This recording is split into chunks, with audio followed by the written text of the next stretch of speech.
Hey folks, just to let you know, I just got done reacting to this. It's not traditional country, it's certainly not pop country, but I just want to, if you're a pure traditionalist, this is more of a rock-based country song with fascinating lyrics and storytelling. But I'm just letting you know, if you're a pure traditionalist, this is likely not for you, but if you're open-minded, it is.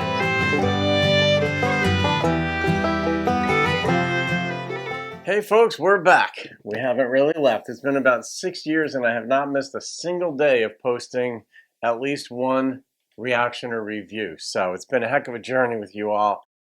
This is a gift request of Brock Zeman. I've done 2 of Brock's already, and Brock knows that we do these because he responded either on the Facebook Rockin' the Country page or in the comments here, but he knows of the reactions.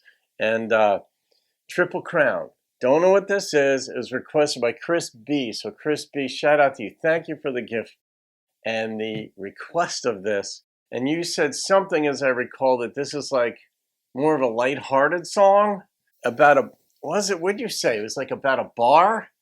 Does Brock own the bar or something? I don't know. About somebody passing out too, something like that. But anyway, I'm going to find out what it's really about. All right, here we go. Triple Crown. I like that title. Clearly a double entendre. That's why I'm wearing my Bullet Bourbon hat. Same vicinity.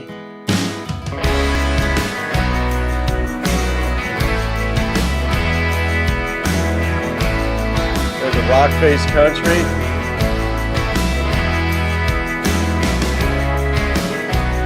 Well, he's got hair to his elbows, he's got snakeskin boots, a rebel flag t-shirt, and a jailhouse tattoo. He's sucking on a camel, blowing smoke rings round the moon. Yeah, he's way south of trendy, but man, he's Texas cool. And he's talking to some lady with track marks up her arm. And he smiles like a salesman as he lays on the charm. But she ain't really listening, she just smiles from time to time. The dope in her purse is the only thing on her mind. Alright, I'm going to tell you right now, Brock has a very active brain. I know the other songs I've done, Josh Ritter is the one who's just like, well, he's like the REM of Orange Crush, where it's just lyric to lyric to lyric and you try to follow it. Brock's is more followable, but he's in that category or that league, and there are only 2 people right now that I've got in that one, because Brock puts so many lyrics, they go one to the next to the next. His dots are easier to connect because they're more sequential. Well, we've got a girl with track marks up his arms, and there's this guy, he's talking with her, but now we're going to find out what she's only thinking about. At the Triple Crown Ballroom in San Marcos, Texas, they got a band every night here, yeah, even on Christmas. Where the smoke stings your eyes and the beer's always cold. And God called in sick today, so anything goes at the Triple Crown. God called in sick today.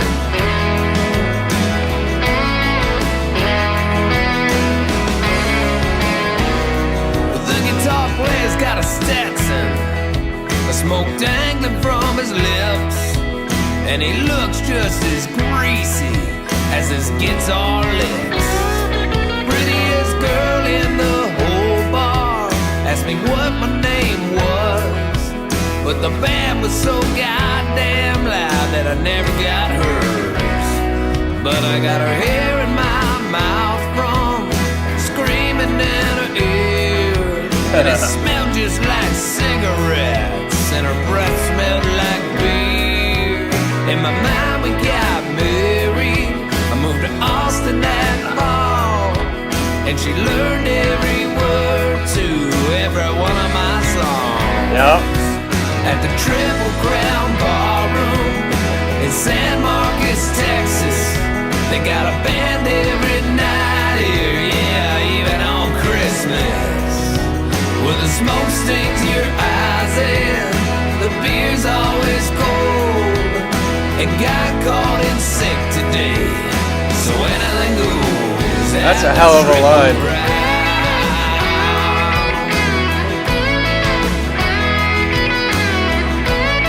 You guys calling this red dirt?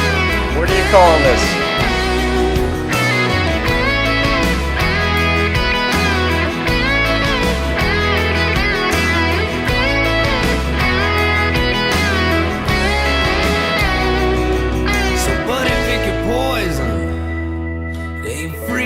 Close. And there's beans and there's brisket out on the patio. Tear the hands off that clock, shoot it right off the wall. It's been happy hour since I got here. How the hell are we getting on? Throw $1 in the tip jar. Won't you buy the band a beer? I'm going looking for that Austin girl with the pretty red hair at the Triple Crown Ballroom in San Marcos, Texas. They got a band every night here, yeah, even on Christmas. Where the smoke stings your eyes and the beer's always cold. And got caught in sick today, so anything goes at the Triple Crown.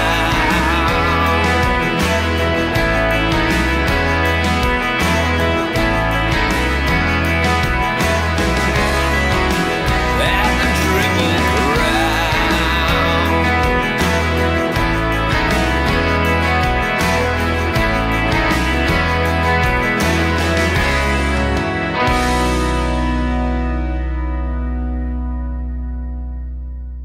You know, in one sense, that's like Leonard Skinner's "Give Me 3 Steps," because I have no doubt that this story happened. Those are not details. That's not a song that you just come up with on your own. Even though Brock is a very creative storyteller, lyricist, some people, here's the thing: if you want to be able to enjoy other people more, look for what they're excellent at.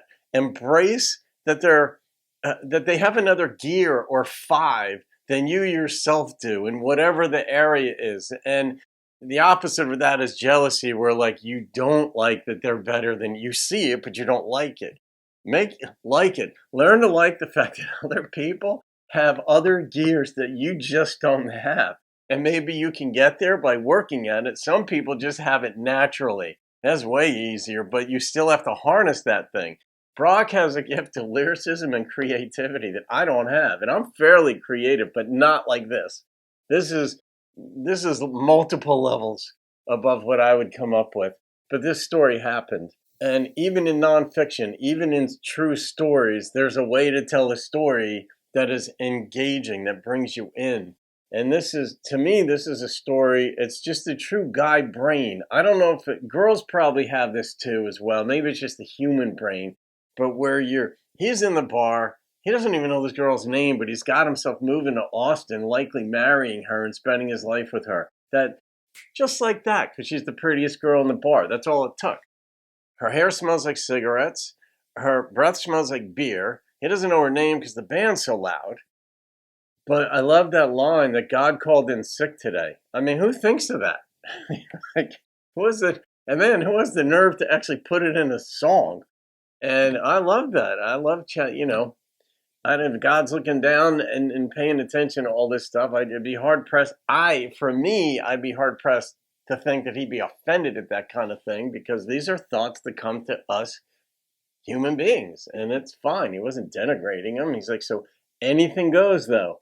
So the morality, ethics, whatever else makes us human and where we derive our value systems from, in the West, a lot of it has to do with the Hebrew Bible and the New Testament and such.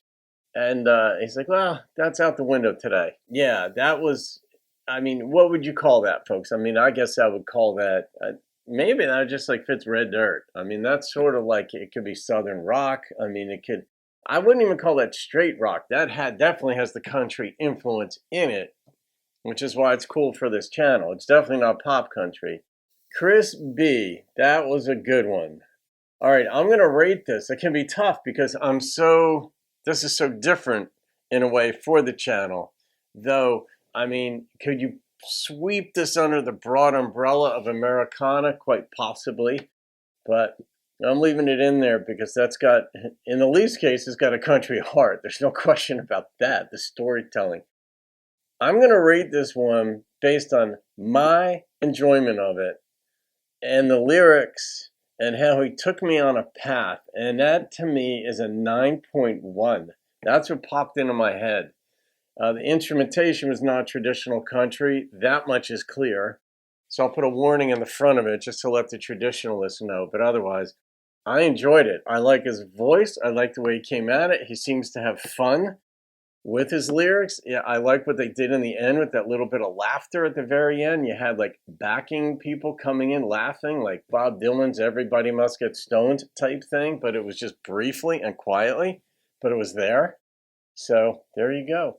All right, guys, that's going in the playlist of songs of 9 and above. I hope you enjoyed that. I sure did. It was different and it was fun. All right, have a great day. See you on another video. Keep rocking the country.